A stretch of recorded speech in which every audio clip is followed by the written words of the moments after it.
Hi guys, welcome to our channel. நீங்கள் இப்போ தான் நம்ம சேனலை ஃபஸ்ட் டைம் பார்க்குறீங்கன்னா ப்ளீஸ் லைக் அண்ட் சப்ஸ்கிரைப் பண்ணிக்கோங்க. அது எங்களுக்கு மோட்டிவேஷ்னலாக இருக்கும்.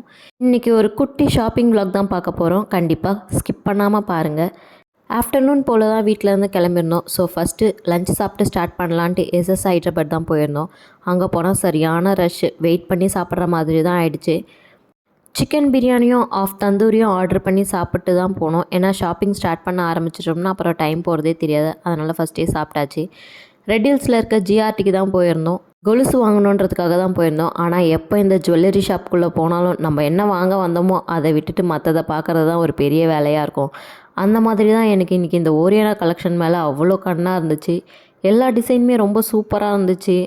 எனக்கும் எல்லாமே ரொம்ப பிடிச்சிருந்து. ஸ்டார்டிங்காக 2 சவரனில் ஆரம்பித்து 4 சவரனுக்குள்ளேயே எல்லா டிசைனுமே வந்துடுது. அவ்வளோ அழகாக இருந்துச்சு எல்லாமே.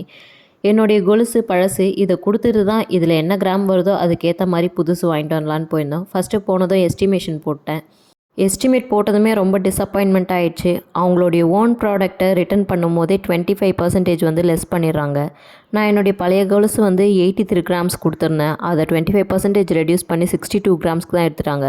இப்போ இருக்க சில்வர் விலைக்கே அந்த 25 கிராம்ஸே வந்து நியர்லி 9300 கிட்ட மைனஸ் ஆயிடுச்சு. அதுவே கொஞ்சம் மனசு கஷ்டமாக தான் இருந்துச்சு. என்ன பண்ணுறது, நெக்ஸ்ட் டைம்லேருந்து ஒரு டிசிஷன் எடுத்திருக்கேன். கொலுசு வந்து போடுறதுக்கு மட்டும் ஒன்றே ஒன்று எடுத்துக்கணும். மற்ற எதையுமே வந்து நம்ம பொருளாக வாங்கக்கூடாது, மாற்றுற மாதிரி இருக்கக்கூடாது. இருக்கிறத காயினாவோ என்னமோ சேவ் பண்ணி வச்சுக்கணும் அப்படின்னு மட்டும் முடிவு பண்ணிட்டேன். கலெக்ஷன்ஸ் பார்த்துருந்தேன். எனக்கு எப்பவுமே திருகாணி வச்ச மாதிரி இருந்தால் கம்ஃபர்டபுளாக இருக்கும். ஊக்காக இருந்தால் சீக்கிரம் நெளிச்சிடுவேன். அதனால் அந்த டைப்பில் பார்த்துட்டு இருந்தேன். ஆனால் எனக்கு எதுவுமே செட் ஆகலை. எல்லாம் கொஞ்சம் பழைய டிசைனாக இருந்த மாதிரி இருந்துச்சு. கடைசியாக ஊக்கு வச்ச மாடலில் தான் எடுக்கிற மாதிரி ஆயிடுச்சு. கொலுசில் கலெக்ஷன்ஸ் அவ்வளோ இருந்த மாதிரியும் இல்லை. இருந்ததில் பிடிச்சதாக பார்த்து எடுத்துகிட்டு வந்துட்டேன். அப்புறம் பாப்பாவுடைய தண்டையும் வெள்ளி வளையலையும் கொடுத்துட்டு அவளுக்கு ஏதாச்சும் வாங்கலான்னு பார்த்தா ஜிஆர்டியில் வெள்ளி வளையல் எடுக்க மாட்டேன்னு சொல்லிட்டாங்க. அதில் ஸ்டோன் இருக்குது, பியூரிட்டி கம்மியாக இருக்குது அப்படின்ற மாதிரி. தண்டையும் வந்து அதர் மேக்கிங்ன்றதுனால 35% வந்து லெஸ் பண்ணிட்டாங்க. அது மட்டும் இல்லாமல் திருகாணி வர இடம், ஜாயிண்ட் வர இடத்தெல்லாம் கட் பண்ணுறோன்னு சொல்லிட்டு வெறும் 2000க்கு தான் எஸ்டிமேட் போட்டு கொடுத்துருந்தாங்க. எனக்கு மனசு ஒத்துக்கல. அதனால் அங்கேருந்து எடுத்துகிட்டு ரேவதி ஸ்டோருக்கு போயிட்டு இருந்தேன். அங்கே ஒரு டைம் கேட்டு பார்க்கலான்னு. இங்கே வந்து கொடுத்ததும் தண்டையும் எடுத்துட்டாங்க, வளையலையும் எடுத்துட்டாங்க. ரெண்டுத்தையும் எஸ்டிமேட் போட்டு எனக்கு 8700 போல் எஸ்டிமேட் போட்டு கொடுத்துருந்தாங்க. அப்போ தான் எனக்கு ஸ்ட்ரைக் ஆச்சு. அகெயின் நம்ம சில்வர் வாங்க வேணாம், அதை நம்ம திரும்ப கொடுக்கும்போது திரும்ப ரொம்ப ரெடியூஸ் பண்ணுவாங்க. எவ்வளோ நாளும் இருக்கிறதுல அரை கிராம்னாலும் கோல்டாகவே வாங்கிக்கலாம் அப்படின்ட்டு இந்த மாதிரி குட்டியாக ஒரு ஹார்ட் டாலர் வாங்கியிருந்தேன். ஜிஆர்டியில் எடுக்கவே மாட்டேன்னு சொன்ன வலையில் கொடுத்து இங்கே ரேவதி ஸ்டோரில் ஒரு அரை கிராம்னாலும் கோல்டாக வாங்கிட்டேன்னு ஹாப்பியாக தான் இருந்துச்சு. எனக்கு கொலுசு வந்து நான் ஜிஆர்டியில் தான் வாங்கியிருந்தேன்.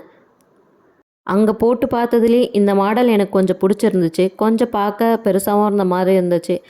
அதனால் இதையே எடுத்துக்கலான்னு எடுத்துக்கிட்டேன். கொஞ்சம் காலம் நிறைஞ்ச மாதிரி இருந்துச்சு. இல்லைன்னா ரொம்ப மெல்லிஸாக போட்டால் உடனே அறுந்துடும்ன்ட்டும் அந்த மாடல் எடுக்கல நான். இது எனக்கு பிடிச்சிருந்துச்சு. ஸோ இதையே எடுத்துக்கிட்டேன். பழைய கொலுசு கொடுத்ததில் 23,300 எக்ஸ்ட்ராவாக 6,800 சம்திங் கொடுத்து டோட்டலாக 30,000 கிட்ட வந்துடுச்சு அந்த கொலுசு. வேறு விலைக்கு டேரெக்டாக கோல்டு வாங்க முடியாதுன்னு சிட்டு ஜாயின் பண்ணலான்னு ஃபார்ம் வாங்கியிருந்தேன் ஜிஆர்டியில். ஆனால் நான் ரேவதி ஸ்டோரில் தான் சிட்டு ஜாயின் பண்ணியிருந்தேன். ரேவதி ஸ்டோர்ஸில் 10% வரைக்கும் தான் வேஸ்டேஜ் கிடையாது. ஜிஆர்டியில் 18% வரைக்கும் கிடையாது. ஆனால் நான் ஏன் ரேவதியில் ஜாயின் பண்ணேன்னா கலெக்ஷன்ஸும் வேஸ்டேஜும் பார்த்து தான் நான் இந்த டிசிஷன் எடுத்தேன். நான் சிட்டு முடிஞ்சதும் ஒரு இயரிங் எடுக்கலான்னு இருக்கேன். அது இங்கே 11% இருந்துச்சு வேஸ்டேஜ். இங்கே 3% வந்து ஜிஎஸ்டியும் கிடையாது. ஸோ நம்ம 1% தான் எக்ஸ்ட்ராவாக கட்டுற மாதிரி இருக்கும்னு சொல்லிட்டு தான் நான் ரேவதிலேயே ஜாயின் பண்ணிட்டேன். ஜிஆர்டிலே எல்லாம் வாங்கியிருந்தாலும் ரேவதி போகணுன்ற பிளானில் தான் ரெட் ஹில்ஸ்க்கு போயிருந்தோம். இப்போ ரேவதிலேயே வாங்குற மாதிரி ஆகிடுச்சு. அப்படியே போயிட்டு பாப்பாவுக்கு ஸ்வெட்ரு, வீட்டில் போடுற மாதிரி ஒரு 2 காட்டன் ஃப்ராக்கு, ஒரு டிஷர்ட்டு, அந்த மாதிரி அவளுக்கு தேவையான ஐட்டம்ஸ்லாம் கொஞ்சம் வாங்கிக்கிட்டு எல்லோரும் இப்போ இந்த மாதிரி குள்ளா போடுறாங்கல்ல, அவளும் இந்த மாதிரி கேட்டுகிட்டே இருந்தால் அதனால் யூனிகார்ன் டிசைனில் ஒன்று எடுத்தோம். நல்லா இருந்துச்சு பார்க்க. அப்புறம் குட்டி பொண்ணுக்கு ஃபங்கியாக இந்த கேப் ஒன்று பார்த்தோம். நல்லா இருந்துச்சு. அவளுக்கு போட்டு பார்த்தோன்னே இன்னும் ரொம்ப அழகாக இருந்துச்சு. சரின்ட்டு எல்லாம் தேவையானதெல்லாம் வாங்கிக்கிட்டு வந்துட்டோம். கடைசியாக இந்த அர்ணக்கொடி மட்டும் பற்ற வைக்க முடியல. ஆச்சாரி வந்து கொடுத்துட்டு போங்க, நாளைக்கு வந்து வாங்கிக்கோன்னாங்க. அது செட் ஆகிற மாதிரி இல்லை. அதனால் எடுத்துகிட்டே வந்துட்டோம். இந்த வீடியோ பிடிச்சிருந்தா கண்டிப்பாக கமெண்ட் பண்ணுங்கள். நாளைக்கு இன்னொரு வீடியோவில் பார்க்கலாம். மீண்டும் சந்திப்போம்.